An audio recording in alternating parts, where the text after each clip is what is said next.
So where have you been? Because like I'm not saying that you've been incommunicado, but I also haven't seen you or heard much from you. I have been a little busy with camping trips, and we've had 3 weddings in the last I did see you went to a wedding. 4 weeks, and football practice started a week ago, so that takes up a big chunk of my free time. I was gonna say Live Alive on the Switch can't be that good. It's good. It's good. I've got 1 chapter left. It's good. That's good. That's good. I'm hitting. It's much shorter than I thought it is, but it's fun. I just finished Uncharted 4, which welcome to video game talk. Yes. Which it's our second passion, probably. Our second passion, yeah. Which I really was good. It was good for me to see how Nathan Drake's story ends, and I kind of needed that because. So is that like the series finale? They're saying. It's the end of Nathan Drake's story. That's kind of sad. It ends in a good place. Oh, that's good. Like it would be really crappy to bring him back as the protagonist after this. Yeah.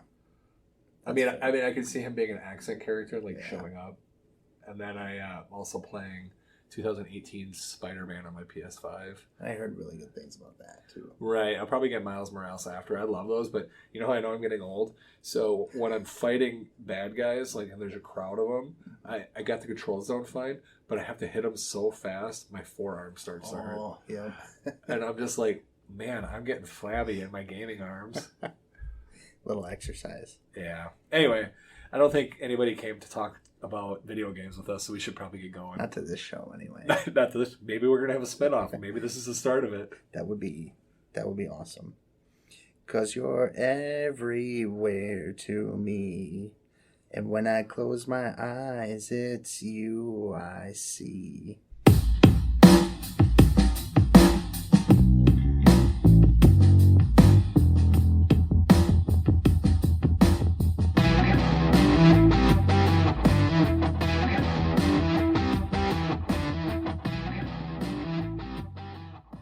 What's up, party people? It's James coming to you from the Roadhouse in beautiful Appleton, Wisconsin, where it's not too bad outside today.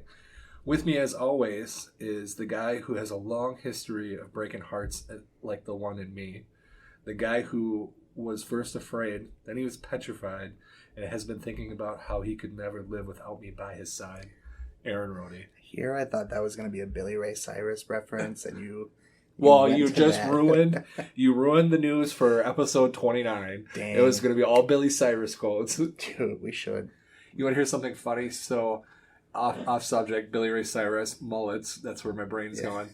So, apparently in the National Children's Mullet Championship, we have 2 finalists from Wisconsin. Why is that a thing? One is from, I want to say, Minocqua, I think, or it was an M1 from up north, and then the other one is Brilliant, which is where my wife's from.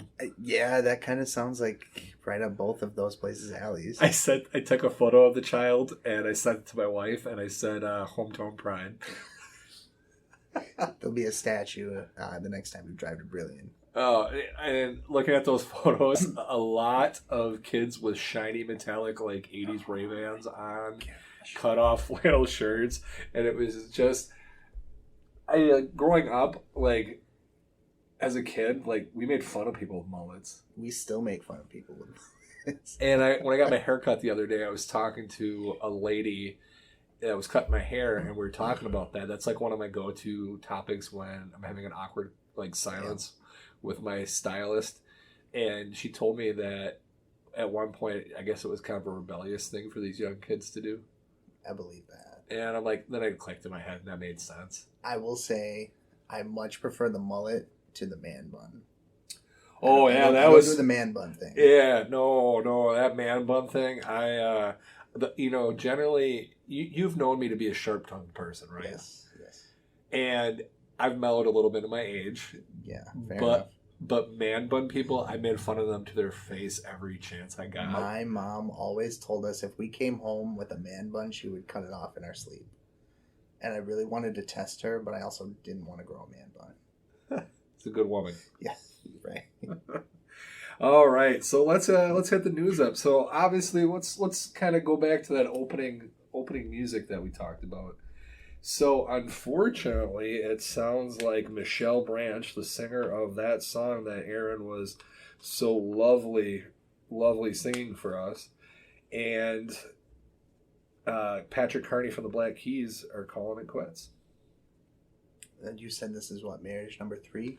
This is marriage number 3 for Patrick, marriage number 2 for Michelle. Michelle had one when she was relatively young, which so did I. I'm just going to throw this out there, but I don't think marriage is for him. No, I don't think so. I'm just going to be the one to say it. So they got 2 kids together. One is only 6 months old. Yeah, that's the hard part. Yeah. And they just got back from a tour, too, like, you know, for the album. Like, granted, it wasn't an extensive tour, but Michelle was arrested, I believe it was 8/12 at about 2 a.m. for a domestic disturbance. So the police came to the house. She admitted slapping Patrick in the face 1 to 2 times in the face area and was promptly arrested. Yeah, I mean, that sounds very typical. Yeah, and to her defense, she was very polite with the police. She wasn't, you know, she just said they were having marital problems. Yeah.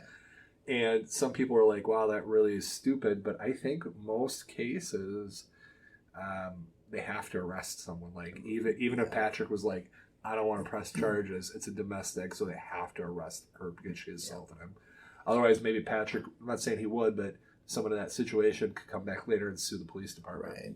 And she was released shortly after, right? She got put on $1,000 bail, which for her, that's nothing. And she had to breastfeed the baby or something along those lines, too. Right, I'm sure.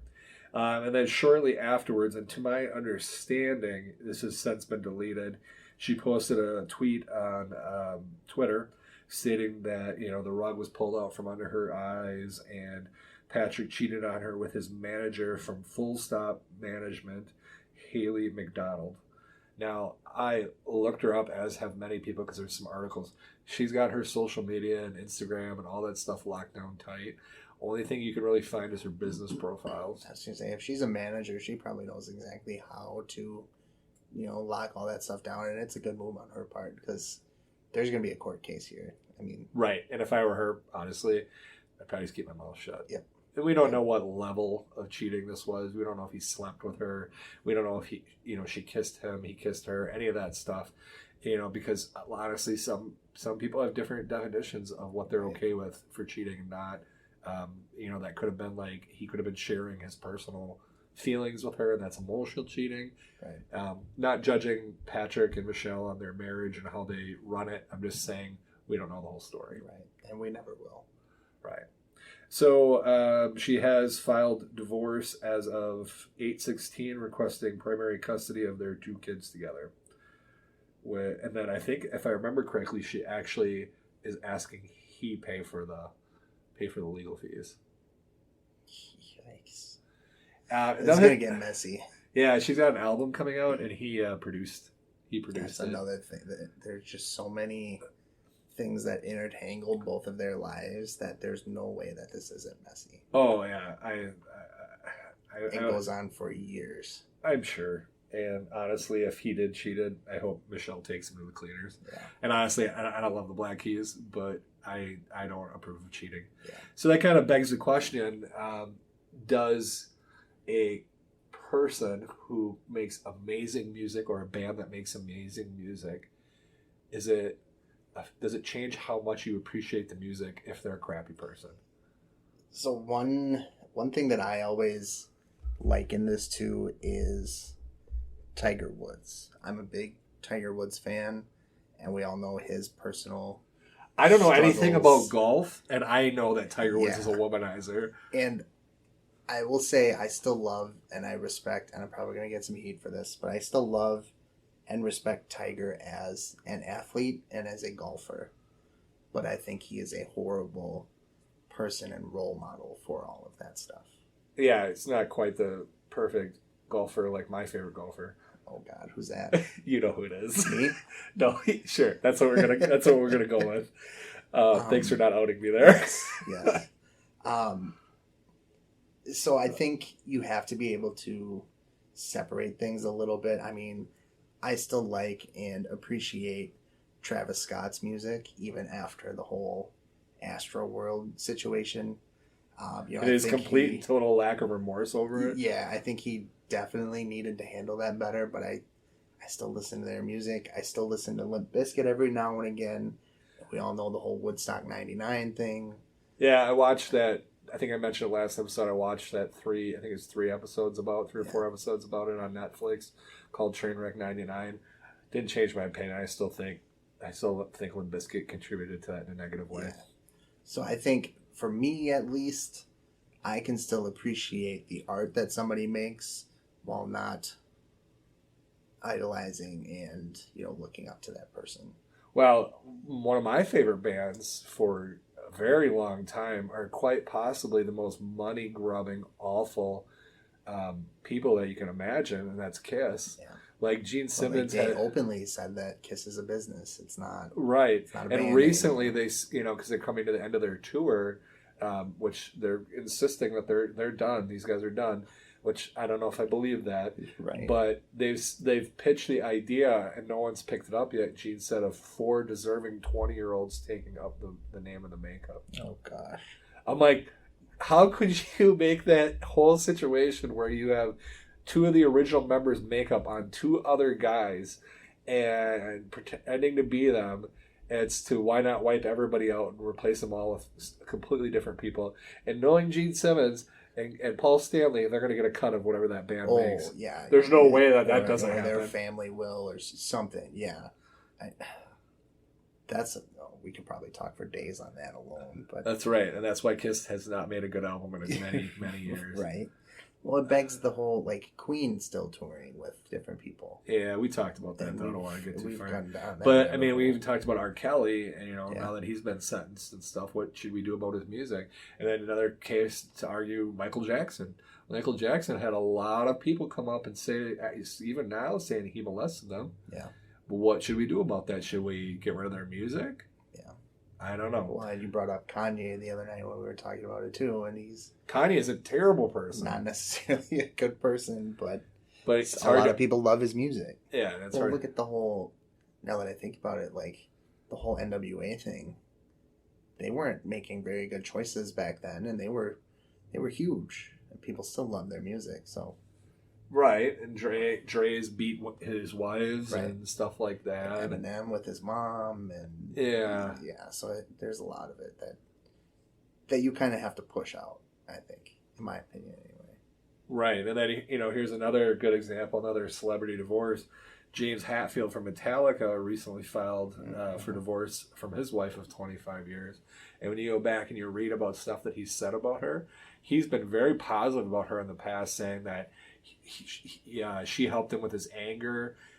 When he was an alcoholic, she kicked him out of the house and scared the crap out of him. He said, and I quote, "She kicks ass." Lots and lots of positive stuff. A little different here. Nobody's being accused of anything. He just filed, and nothing's public about it. It's quiet.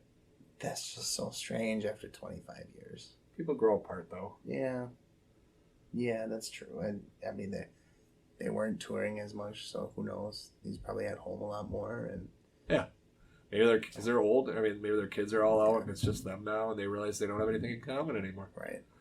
I mean, who knows? All right. So speaking of Eminem earlier, Eminem's daughter Haley Jade Mathers has started her own podcast called Just a Little Shady. That's kind of awesome, actually. What do they talk about? I haven't listened to any particular episodes of it. I just brought it up because I didn't know if you would like it or not. It's got a lot of people listening to it, probably for obvious reasons, because it's Eminem's kid. Well, she's blowing up a little bit, photos of her in swimsuits. She's a little younger than I am. Yeah. She's right around the same age as me. Yeah, so something you may need to check out in the future. I mean, good for her. She'd ride her dad's coattails, whatever. Yeah, absolutely. Why wouldn't you? All right. A group of activists are working to keep Tupac Shakur's stepfather from dying of cancer in prison. I'm going to butcher this name. But Tula Shakur, age 71, has become an activist, a holistic health advocate since being sentenced more than 35 years ago for armed robbery and other crimes. The 1988 conviction landed him a 60-year sentence. He has been given 6 months to live. He's had extreme weight loss. He's been given IV feedings off and on. He's had COVID twice. Supporters claim that he is a political prisoner due to his crimes being related to black liberation movements, and the government, particularly the FBI, is holding a grudge against him. There's a lot of gray area here, I feel.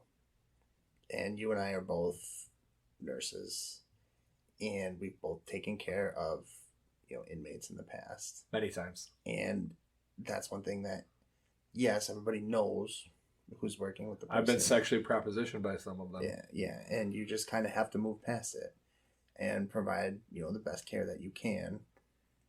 In this case, it sounds like he is very sick. I mean, if he's at the point where he's taking IV feedings and he's lost a lot of weight, I'm sorry, but it just doesn't sound like the quality of life is really there anymore. And it's hard to say that for somebody who's in prison. Right. I think the other part too is he's a little bit of a different thing. He's got people who are supporters that will probably come to his aid when he's out. Yeah. But sometimes, let's say he was just a regular old, say, white guy, for example. He might be wanting to stay in prison so he can get health care. Yeah. Because he might not have that help. Right. So I think it kind of comes down to certain situations. I think one, the inmate needs to want to leave. Yeah. And then I think the other thing about it too is if their quality of health is that poor and a medical professional deems that they are not going to recover from it, and they are elderly like this and weak, I don't think he poses a threat. I think he's taking up government resources. I say cut him loose. Yeah. I'm not saying like give him a bunch of money and set him up to be rich or anything like that. Right. But I'm like, let the guy go die in peace outside of prison. Let him, see the outside world again and all that kind of stuff. I don't even, if I remember correctly, I don't even think he got out when his son died or when Tupac died. Probably not. I don't think he did. I mean, granted, it was his stepson, but he raised him. Yeah. So, anyway. Latin music star Ricky Martin had been accused of sexual assault by his nephew. Martin had, of course, publicly denied these accusations.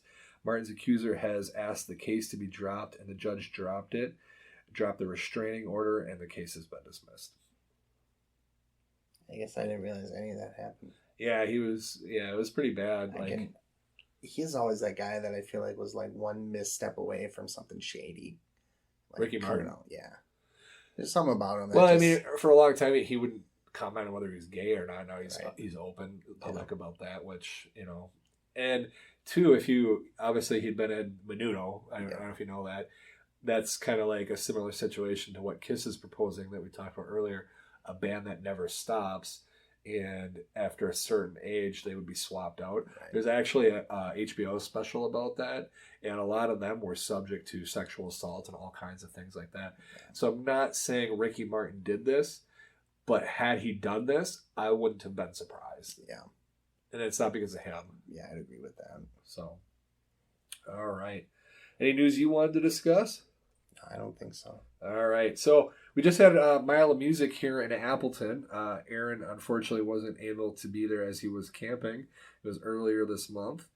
Started in 2013. They're typically 200-plus up-and-coming artists focusing on homegrown talent. Nearly all shows are free. This was its 9th year, and an estimated 80,000 people alone attended. First time in 2 years, right? Yeah, I wasn't there for COVID. So I have to say that I absolutely loved it. I had a really great time. Found some bands I loved. Like one being, of course, Jossie. It's kind of a 70s kind of, glam rock, Mark Bolan kind of guy. I loved him to death. I saw him like 3 times. The shows were great. Typically how it works is they play like an hour and then another band comes in. It was bell bottoms, glam rock, lots and lots of makeup, Les Paul's solos, collapses on the stage. It was theatrical. Oh, that's awesome. I felt like I was in the 70s. Yeah. It was absolutely amazing. Guy got $105 off his merch booth out of me. That's awesome. I talked to him. He was so cool. The one concert that we went to, they were plagued with sound problems, which is not the band's fault. It was the people running the stage at a place called Rookies. I talked to the bassist the next day, and he's like, "Well, we quickly learned why they were called Rookies." So, another really great band I love from Mile of Music was Radkey, a punk rock band. Trio of homeschooled brothers from St. Joseph, Missouri, formed in 2010. In their brief career, they have played with the likes of Foo Fighters, The Offspring, The Descendants, and Jack White.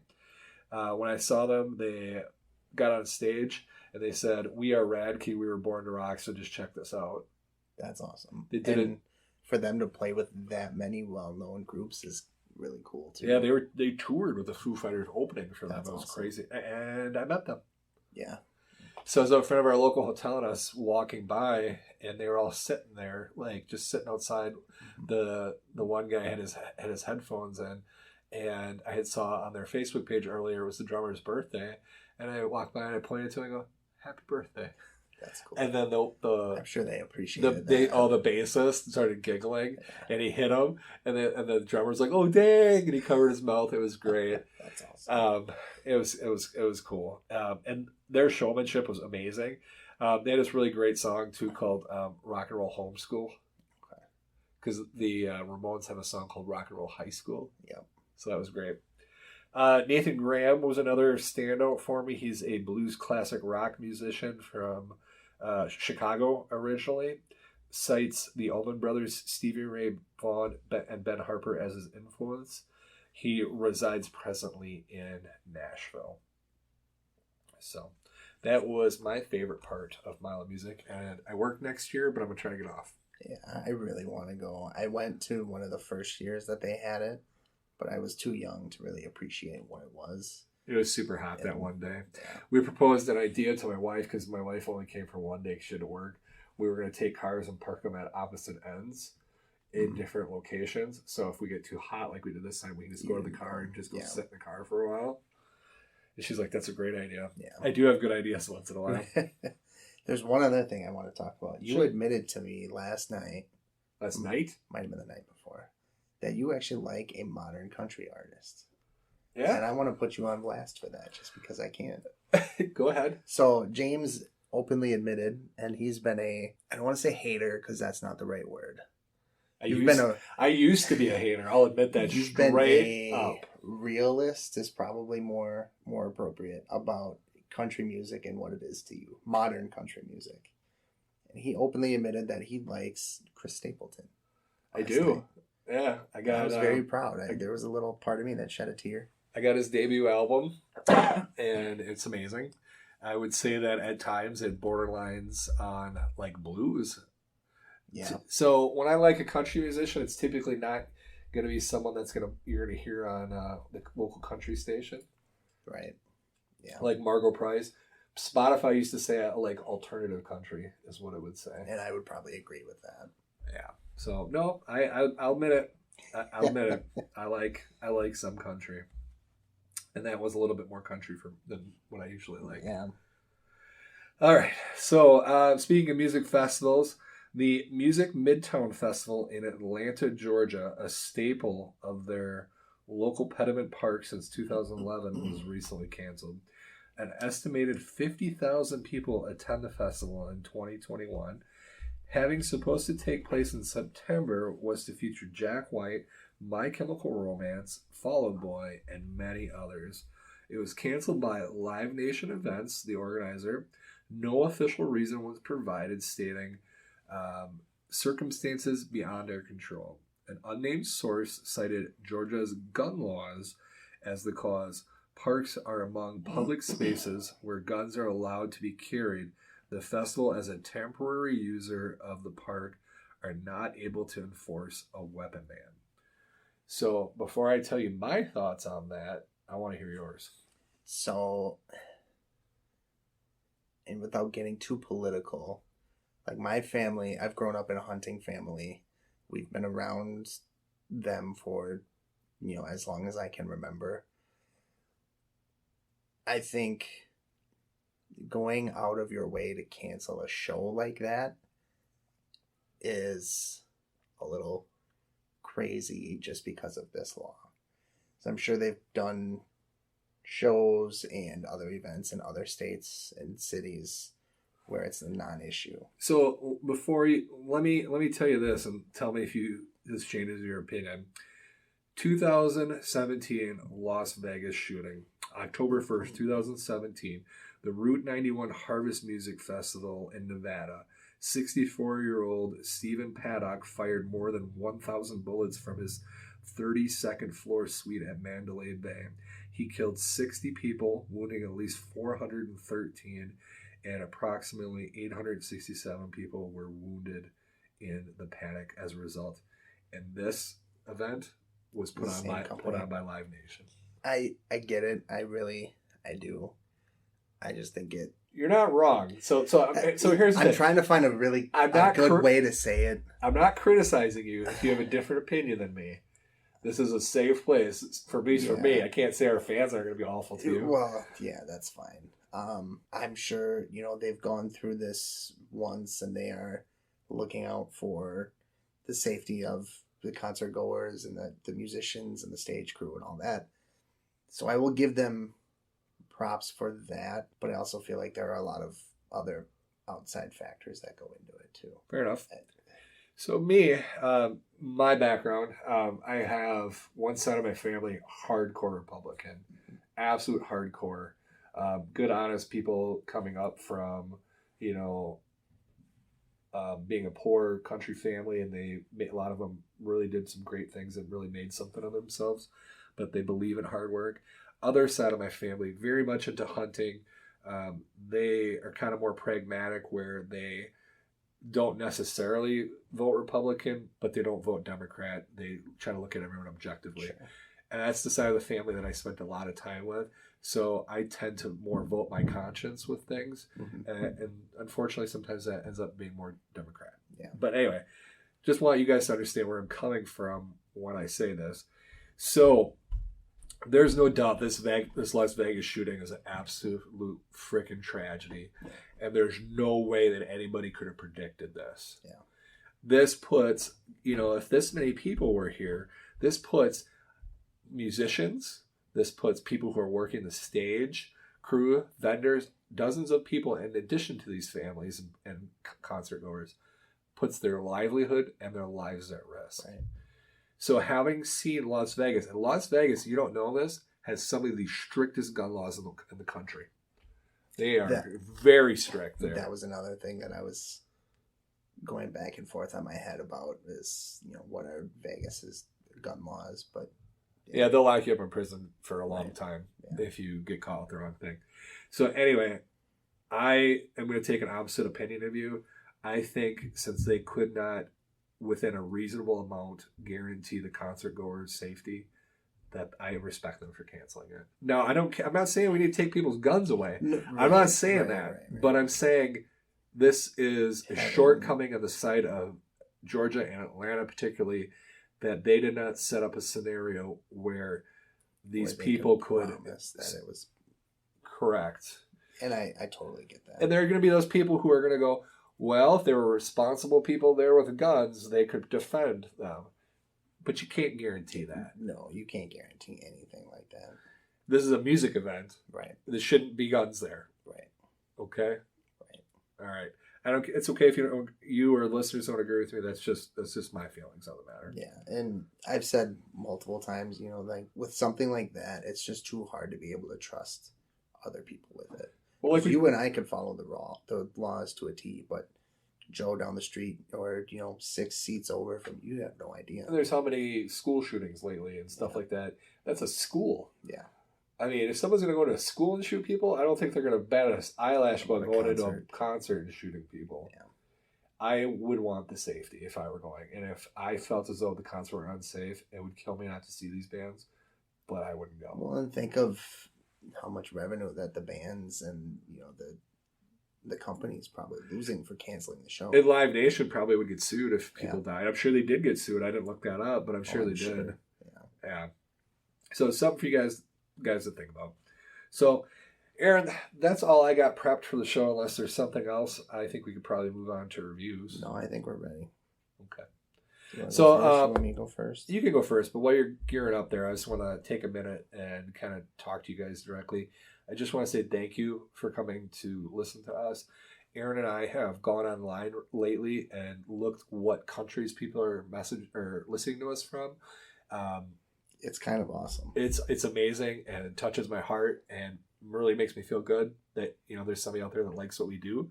And people who are checking out our Facebook page, we're constantly having an increase in the number of people on our Facebook page sharing our memes and our jokes and just appreciating music with us. I think we've had something like 12 or 13 different countries have listeners in them, which is just amazing. And I never thought. And we didn't even check all of the apps that we're on. Right. That was just the two main ones. Yeah. So thank you for hanging out and spending some time with us. Whether you put us on for background music while you're at work or cleaning the house or whatever you're doing. Thank you. Yes, we appreciate it. Every second of it. Yep. Tell your friends if you like us. If you don't like us, don't tell anybody that you don't like us. Don't be afraid to write us a review. We are under the, if you don't have anything nice to say, please don't say it. Absolutely. All right, so let's move on to the review. So for me, I had a couple options here, but ultimately I went with D Smoke's War and Wonder. So this is technically the third studio album from Netflix's Rhythm and Flow winner D Smoke, which released September 24th of 2021. So this is a guy that I knew only from the show.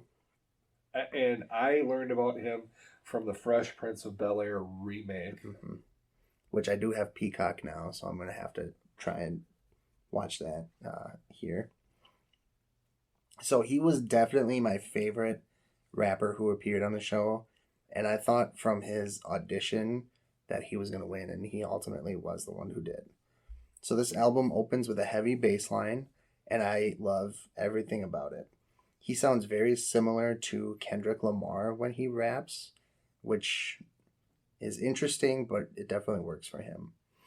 This opener has a bit of a religious and spiritual undertone to it. It's basically saying you're the only one you can consistently trust in this world. And one standout line is 10 toes on the front line won't send homies. So I was going to say, I feel like his rapping is downright poetic at times. In those videos you sent me of him after I told you what I was giving you, right, but before I gave you the record, his showmanship and presentation was just amazing. Yeah, and I don't know what subject, but he was a teacher. Was he a janitor though? I thought it was I thought he was a I don't remember, because his intro, I thought he introduced himself as a Spanish teacher. That could be. But he worked at a high school in the inner city in California, I believe, where he was from.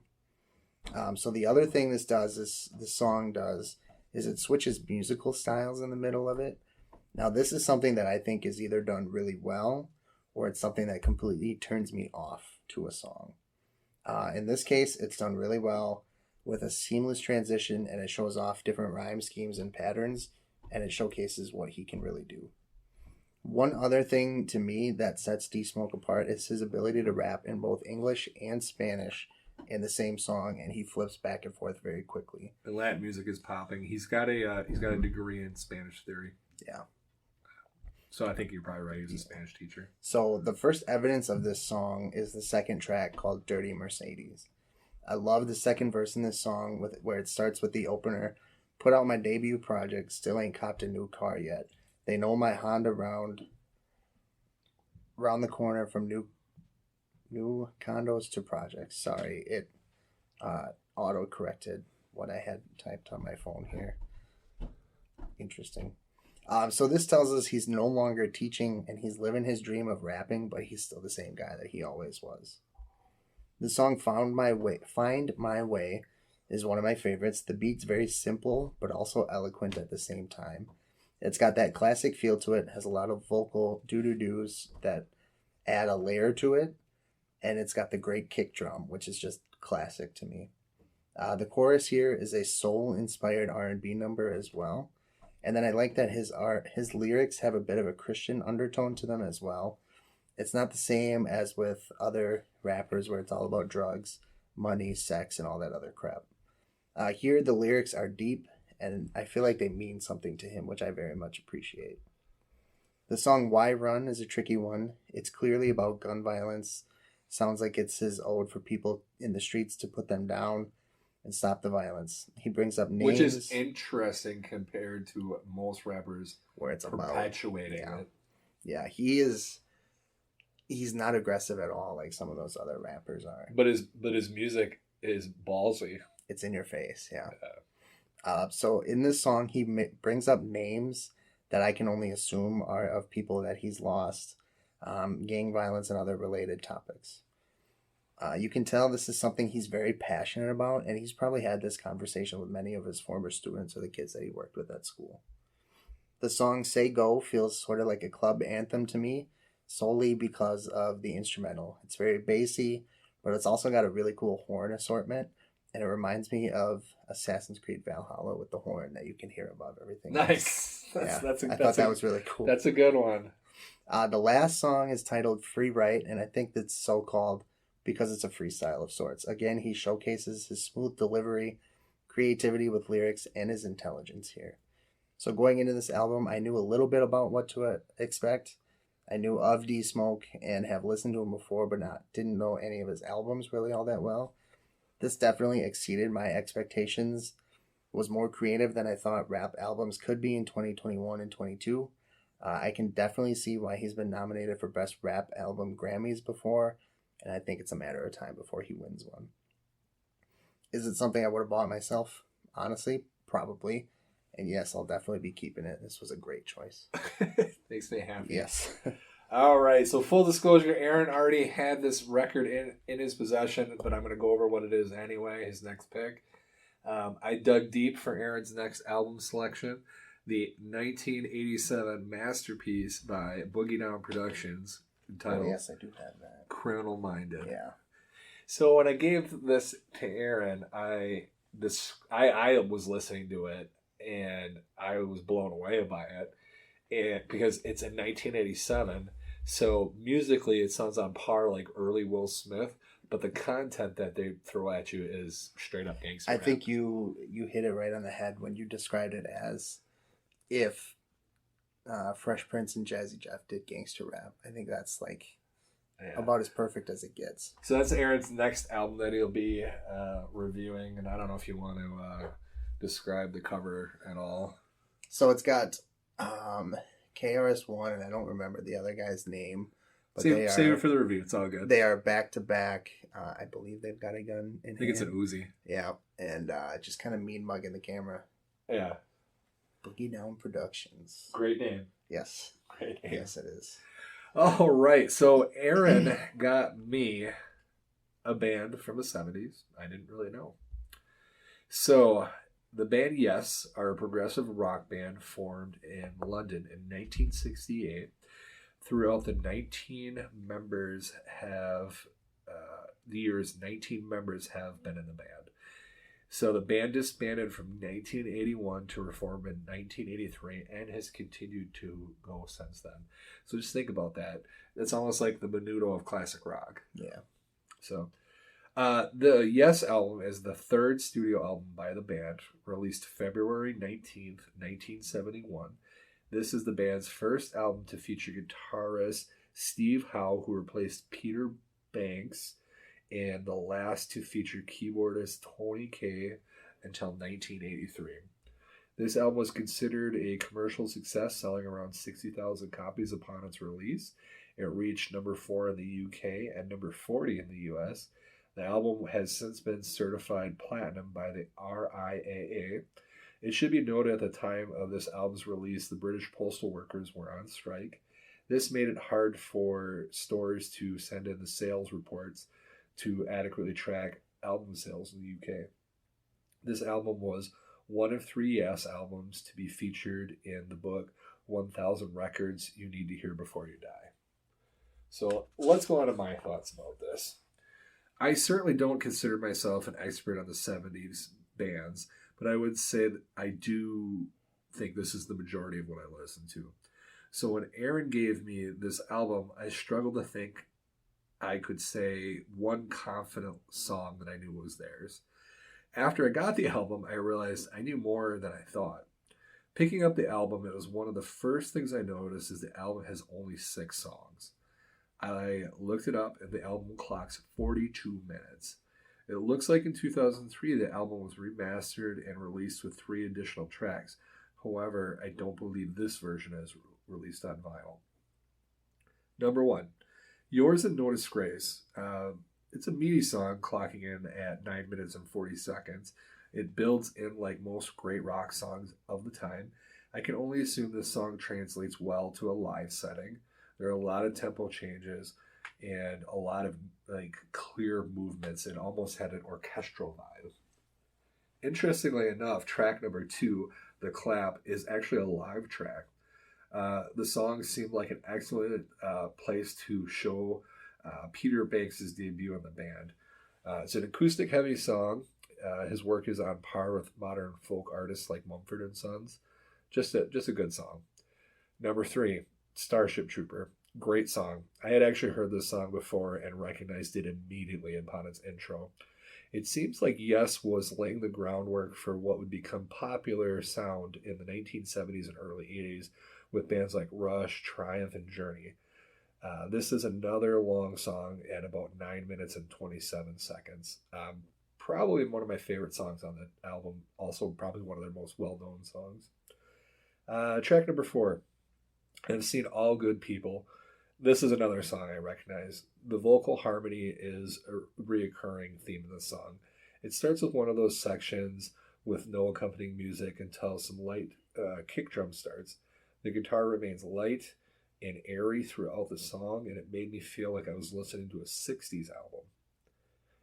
Track 5, Venture. This song was a weak spot for me. It kept the 60s vibe, but not much was memorable about the song to me. Track number 6, Perpetual Change. Earn Back the Rock name. We see them return with the builds and drops and continue to be popular through the 70s and early 80s. The song feels a little long, but ends the album on a good note. In conclusion, I would say this album marks a transition in the direction that would keep Yes going even until this day. The album tends to fill a lot of valuable real estate in their songs with unnecessary bloat.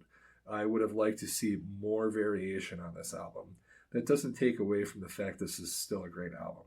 Would I have bought this? Maybe. This is an era of music that I love. Will I be keeping it? Definitely. And I do foresee myself listening to this on a pretty regular basis. Yeah, I think it was something that I didn't know much about, but I figured it'd be something that you liked. I feel like it's essential for the 70s. Yeah. I feel like I couldn't have fleshed out my 70s collection and not had Yes in it. That's probably fair. Yeah. So I dropped the ball again here. James's next record is... And I got my phone on. I'm looking it up. Incoming. It is Tupac's second album. It's got a word in the album title that I will not say it on air. What word is it? It starts with an N. I will let everybody else figure it out from there. But it's Tupac, strictly for my fill in the blank. You could look that up at home. Yeah. It's his second album. I was riding home from practice the other day, and Tupac came on, and I go, James doesn't have any Tupac in his collection. Yep, that's the right one. He needs Tupac in his collection. My mom always used to say she liked Tupac, but she hated the Beatles. So interesting. Yeah. So anyway, so Tupac on the front. Actually, it's an interesting cover. It's got him with his shirt off. He's mean mugging the camera. A lot of green, kind of. There's a lot of color in there. Yeah, the photo. It looks like a photo negative in the background. Mm-hmm. Looking at the songs on the album, this is probably a longer version because I don't think I think there's 16 total. It's a double LP. Oh, so this is the full album. Yeah. This is what I'm going to be getting. None of these songs jump out as me as songs that I've probably heard. Released in 1993. There will be, I'm assuming, at least one that you know of. Okay. At least one. I mean, the only song I really know of his is California Love. Yeah. Which I feel like I'd have to be under a rock to not know that song. Right. So, all right, kids. Well, you don't have to go home, but you can stay here. So, Anything you want to say before we cut her? No, I think we hit it with the thank you. I will add, just be patient with us during football season. It may be a little longer between uploads, but we'll still get them out. Right, and Aaron's wedding is coming up in October, so I'm sure that'll kind of throw a wrench and stuff too. Yeah. So, but I promise you, we're not giving up. We're going to still here. We're still going to make episodes whether you come to listen to them or not. Right. Tell your friends. Tell your friends. The most annoying guys in vinyl. Yes. Anyway, and last but not least, you need to remember. There's always more vinyl. There's always more vinyl. Thank you